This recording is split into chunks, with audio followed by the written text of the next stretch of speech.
iyi mwumva ni radiyo ijwi ry'Amerika ivugira i Washington DC mu Kirundi n'Ikinyarwanda.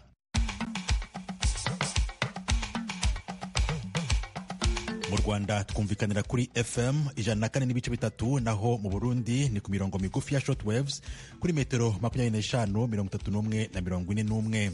Ndabasuhuje kandi mbahaye ikaze mu makuru yacu ya mu gitondo, muri kumwe nanjye Tim Harris Ishimwe. Ingingo z'ingenzi: Gabon yaraye yemerewe gusubira mu muryango w'ubukungu w'ibihugu byo muri Afurika yo hagati nyuma ya kudeta yakozwe n'abasirikare. Ejo ku cyumweru Papa Francisco yayoboye igitambo cya misa aho yasabiye igihugu cya Haiti cyugarijwe n'urugomo. Seguo con preoccupazione e dolore la grave crisi che colpisce Haiti e i violenti episodi avvenuti negli ultimi giorni. Uwo ni Papa Francisco i Vatikani mu gitambo cya misa wavugaga ko ahangayikishijwe kandi atewe agahinda n'urugomo rwo muri Haiti.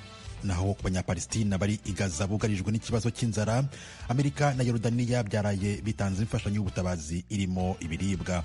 Reka aya makuru tuyahere i Vatikani mu Butaliyani. Ejo ku cyumweru Papa Francisco yayoboye igitambo cya misa aho yasabiye igihugu cya Haiti cyugarijwe n'urugomo rw'amabandi yitwaza intwaro abangamiye ku buryo bukomeye abaturage ndetse na leta.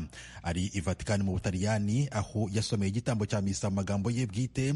Papa Francisco yagize ati: Seguo con preoccupazione e dolore nkurikirana n'impuhwe zivanze n'agahinda ibibazo byugarije Haiti n'urugomo rumaze iminsi.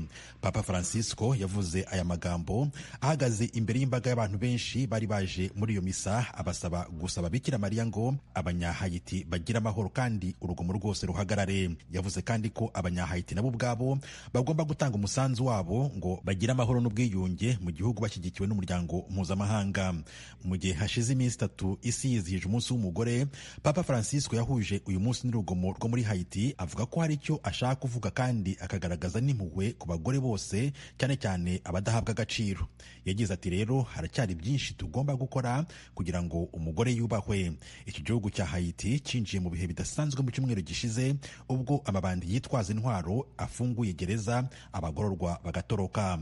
Udutsiko tw'amabandi twayogoje abaturage. Turasaba ko minisitiri w'intebe w'iki gihugu Ariel Henry yegura akava ku butegetsi.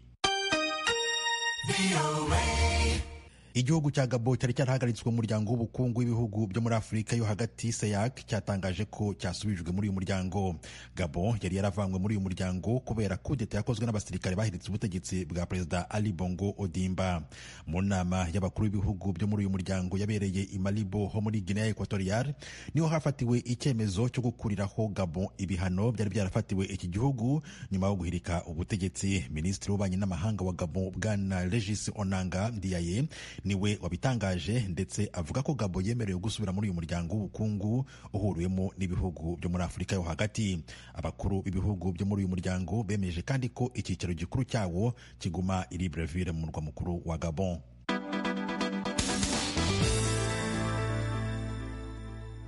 Ejo ku cyumweru Leta Zunze Ubumwe za Amerika na Yorodaniya byatanze imfashanyo y'ubutabazi ku baturage b'abanyapalestina bari mu bihe bikomeye muri Gaza.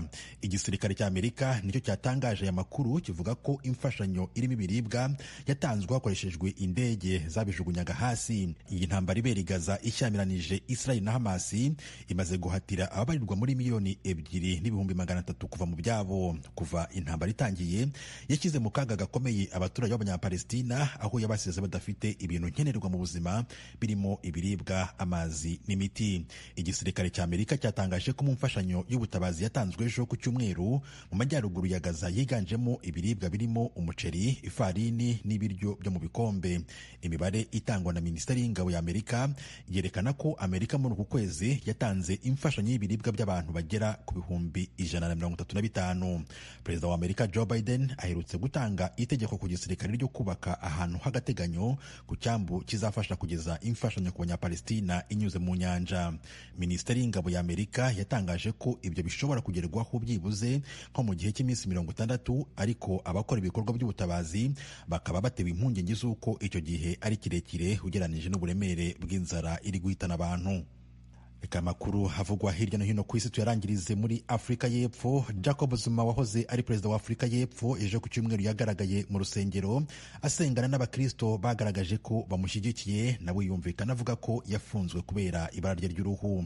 Ari mu rusengero rwa Shekinah Ministries Church ruherereye mu mujyi wa Philippi. Uyu wahoze ari perezida wa Amerika y'Epfo yagaragaye agaragiwe n'abakristo benshi bamweretse ko bamuri inyuma. Zuma yabaye perezida wa Afurika y'Epfo kuva muri 2009 kugeza muri 2018, nyuma aza guhatirwa kuva ku butegetsi kubera ibyaha bya ruswa yari akurikiranyweho ndetse arafungwa.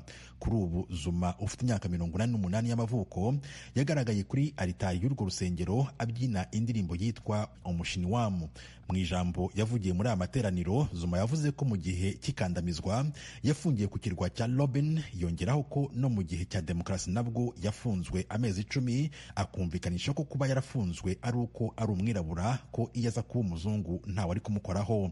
Mu mpera z'umwaka ushize Jacob Zuma yatangaje ko ashyigikiye ishyaka rishya rya Umkhonto weSizwe ryitiriwe ishyaka riri ku butegetsi rya ANC. Yahamagariye abakunzi baryo kutazatora umukandida w'ishyaka rya ANC rya Cyril Ramaphosa, perezida wa Afurika y'Epfo uriho ubu, avuga ko baritoye baba bakoze ubuhemu.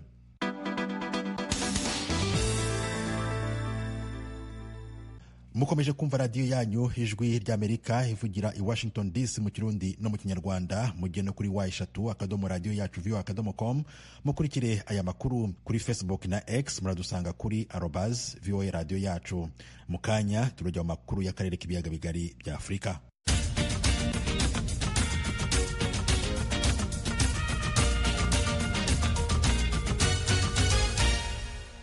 Amakuru yo mu karere tuyahere mu Rwanda. Perezida Paul Kagame w'u Rwanda yongeye kwemezwa n'ishyaka rye FPR Inkotanyi nk'umukandida uzarihagarara mu matora ateganijwe mu kwezi kwa karindwi k'uyu mwaka. Ni mu nama rusange y'ishyaka riri ku butegetsi mu Rwanda yateraniye i Kigali mu mpera z'icyumweru turangije, yari igamije guhitamo uzarihagararira mu matora.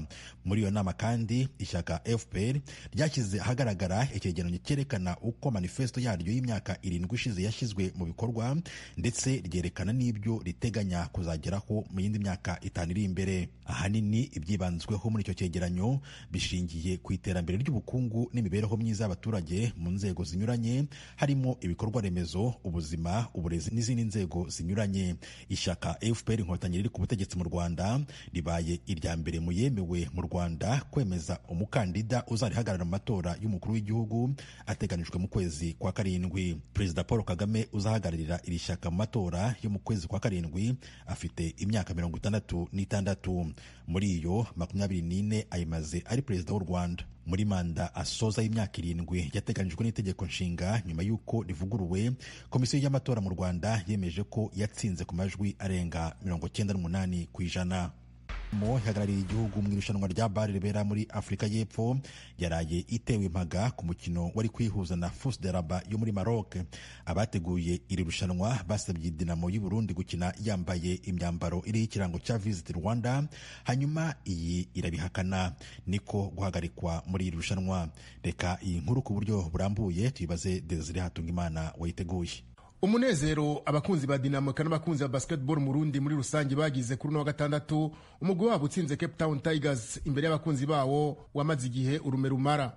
Kuri no wa gatandatu urukino rumaze kurangira, abajejwe gutunganya ihiganwa rya BAL bamenyesheje Dinamo ko idasubira gukina ifutse uwo muterampunga w'iryo higanwa. Babamenyesheje ko batemeye gukina Visit Rwanda igaragara nk'uko amategeko agenga iryo higanwa abitegekanya, bategwa mpaga ku rukino rwa FUS Rabat.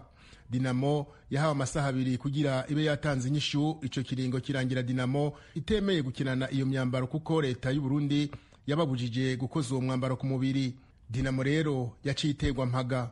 Iyo nkuru ikimara gushika i Burundi ko Dinamo yareraye yitwaye neza yatewe mpaga, vyababaje cyane abakunzi ba basketball mu Burundi. Birababaje nta kundi katubakiye tubarindire ngo nibaje kuri Dinamo baje ku Burundi bwose. Mubara ntangire vrema turabaye cyane. Nkuru nk'irababaje uravye abana b'u Burundi kazoza kejo, urumva abana b'u Burundi bazacaguma bifumbereje. Rero navuga ni Federation y'u Burundi abayitwara nimba babona vyase ikintu cyase uratanga imihoho. Ku mbuga ngurukana bumenyi mu Burundi nta kindi kivugwa.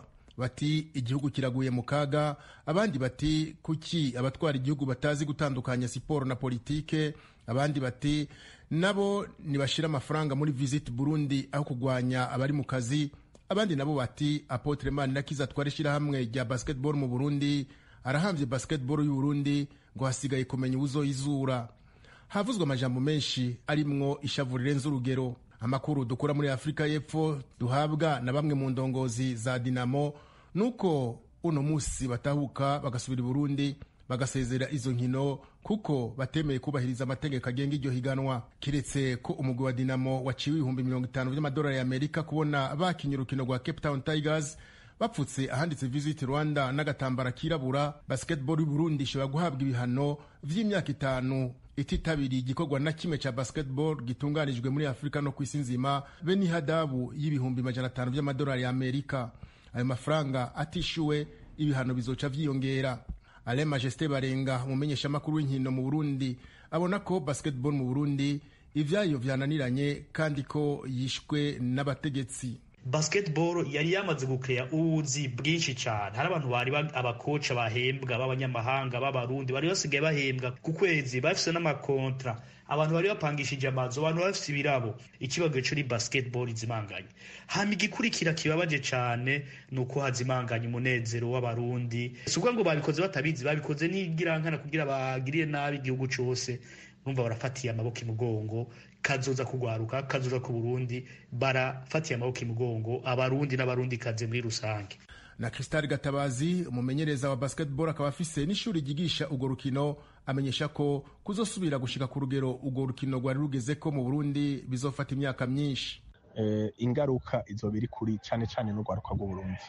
Ubu aba president canke abarongoye imigwi canke abarongoye amasosiyasiyo bagiye gushiramo inguvu nke kuko babona yuko ataho bariko baraja, nta competition, naho bazoba bariko barakina bazovuga ati none tuko dukina kugira tugume ngaha. Rero nibaza yuko no kuri ivyo bihano bizotugirira ingaruka mbi kuri imyaka ikurikira.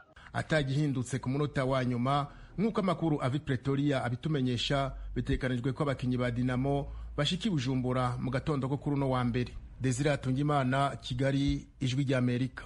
Ikipe ya Etincelle FC hakomeje kuvugwa bombori yatumye hari abafana bahagaritswe amezi 6. Reka iyi nkuru ku buryo burambuye tuyibaze Jean Claude Munyandinduri, Kigali mu Rwanda. Ku munsi wa 24 wa shampiyona y'umupira w'amaguru mu cyiciro cya mbere mu Rwanda, ikipe ya Etincelle FC y'akarere ka Rubavu yatsinze Mukura Victory Sport itagishimwa kabiri ibitego 3-1 mu mukino wabereye kuri Stade Umuganda. Iyi ntsinzi ya Etincelle FC yabaye nk'itanza agahenge n'ihumure nyuma ya bombori iheruka kumvikana muri iyo kipe. Intandaro ya byose ni ukwijujuta kwa bamwe mu bafana ba Etincelle FC ubwo yari imaze gutsindwa na APR FC igitego 1-0 ku Stade yitiriwe Pere Nyamirambo. Aba bafana bazamuye ibyapa byanditseho amagambo y'intabaza avuga ko ubuyobozi bw'akarere ka Rubavu bwatereranye ikipe. Uko bazamuraga ibyo byapa ni nako bateraga hejuru basubiramo ayo magambo. Kugeza kuri uyu munota urasa Perezida wa Repubulika wenyine niwe wakemura ikibazo cya Etincelle kuko abandi bose byarabananiye. Nkamwe nk'abanyamakuru mutuvugire cyane ku maradiyo, akarere turagasaba ko kahaguruka nako. Urabona nk'ibi byapa bazanye bari gusaba cyane umuyobozi w'intara y'Iburengerazuba kariho wababa hafi. Ubu ngubu tugeza ahantu habi, niyo mpamvu bakagombye kutuba hafi kugira ngo ikipe yacu itagenda. Aba bafana mu burakari budasanzwe batangaje ko impamvu ubuyobozi bw'akarere ka Rubavu budafashe Etincelle FC ari uko bwifuza ko yahindura izina igahabwa izina rishya. Mudutabarize kubera ko ikipe yacu amakuru dufite ngo akarere gashaka imanuka ngo kayisabye ko yakwitwa ngo Rubavu FC, n'abaturage ngo n'abayobozi bayo baranga ngo none amafaranga barayaborotse. Twe niyo mpamvu twafashe umwanzuro ng'abafana kuza gutabariza ikipe yacu kugira ngo itamanuka. Ku ruhande rw'akarere ka Rubavu, umuyobozi wako Prosper Murindwa yavuze ko ibyatangajwe n'abo bafana nta shingiro bifite, cyane ko ngo akarere kageneye Etincelle FC ingengo y'imari ya miliyoni 200 z'amafaranga y'u Rwanda. Nubwo uyu muyobozi ashimangira ko abafana bazamuye ibyapa by'impuruza ntaho bazwi mu ikipe ya Etincelle FC, 3 muri abo bafana bahise bafatirwa ibihano bikakaye byo guhagarika guhagarikwa mu bikorwa byose birebana n'imikino y'umupira w'amaguru mu gihe cy'amezi 6. Tugarutse ku ngingo irebana n'uko Etincelle FC yabisabwa kubanza guhindura izina ikitwa Rubavu FC kugira ngo ikunde yitabweho uko bikwiye n'akarere ka Rubavu. Mu mateka y'umupira w'amaguru mu Rwanda hari amakipe yahawe amazina mashya mu rwego rwo kugendana n'imyumvire mishya ifitanye isano n'impinduka za politiki zabaye mu Rwanda. Ikipe yitwaga Flash FC y'Igitarama yahindutse AS Muhanga, Zebra y'Ibyumba ihabwa izina rya Gicumbi FC, naho Mukungwa Sport yo mu Ruhengeri ihinduka Musanze FC. Gusa hari andi makipe yatsimbaraye ku mwimerere wayo ashikama ku mazina yari asanganywe kabone nubwo ahabwa inkunga y'amafaranga iturutse mu karere aherereyemo. Ayo makipe ataratezuka ku mazina yayo ni Mukura Victory Sport y'akarere ka Huye, Kiyovu Sport iterwa inkunga n'umujyi wa Kigali, Amagaju FC y'Inyamagabe, Espoir FC y'Rusizi, Etoile de l'Est y'akarere ka Ngoma na Etincelle FC y'akarere ka Rubavu. Bamwe mu bakunzi muzi ba Etincelle FC twaganiriye mu rwenya rwinshi bavuga ko gusaba ko iyi kipe ibanza guhindura izina kugira ngo ihabwe ubufasha bw'akarere bimeze nk'awa mugani w'isake na Sakabaka, aho isake yabwiye Sakabaka iti barabanza kuguca akaguru kugira ngo babone kuguhahira. Jean-Claude Munyandinda, Ijwi ry'Amerika. Muri Isanga ni ikiganiro cy'Ijwi ry'Amerika kibanda ku bibazo binyuranye byo mu karere k'ibiyaga bigari bya Afurika. Ikiganiro gitumira abantu bo mu nzego zitandukanye bagasubiza ibibazo by'abakunzi b'Ijwi ry'Amerika. Ndi mu ntara ya Muyinga aho bita muri komine Giteranye aho bitatura. Ndi hano Kampala Uganda. Ndi mu gisagara cya Bujumbura. Ni ikiganiro kimara isaha kuva saa 10 kugera saa 11 buri munsi kuva kuwa mbere kugera ku Cyumweru. Muri leta ya Colorado, Leta Zunze Ubumwe za Amerika. Mbanje kuramutsa abo batumire mwadutumiriye. Nawe turagutumiye. Kurikira Ijwi ry'Amerika aho uri hose, haba kuri radio, kuri telefone no kuri mudasobwa. Nawe turagutumiye. Ntuziheze, urararitswe buri munsi saa 10.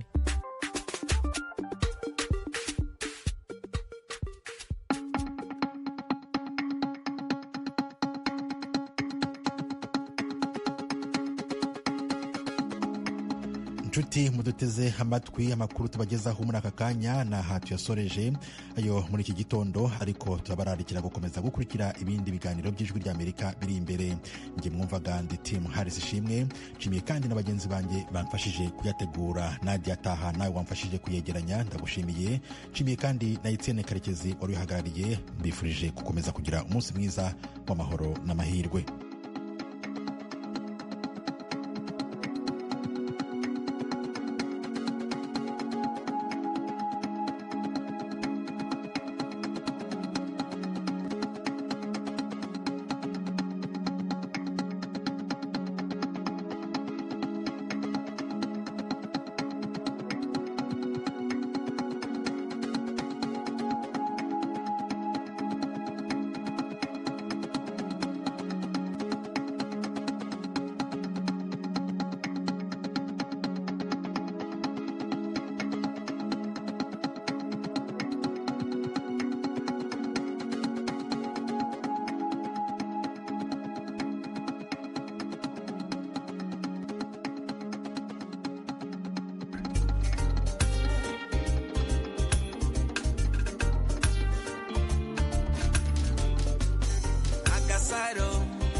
ariko abanyabugongera ntabwo njya mbizera muri abanyamitwe. Ngo jewe ndi uw'ibihugu.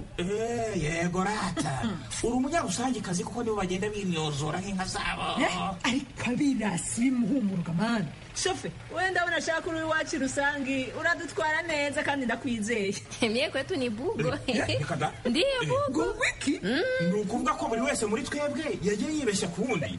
Yabababababa. Shofe, twigende. Kombo taxi yaje. Taxi ikorera hafi y'umupaka. Ishobora gute gutwara abantu baturutse mu mihingo yose kandi bafise byinshi bibatandukanye. Kombo taxi muyitegurirwa kandi mukayigezwaho na La Benevolencia Royal.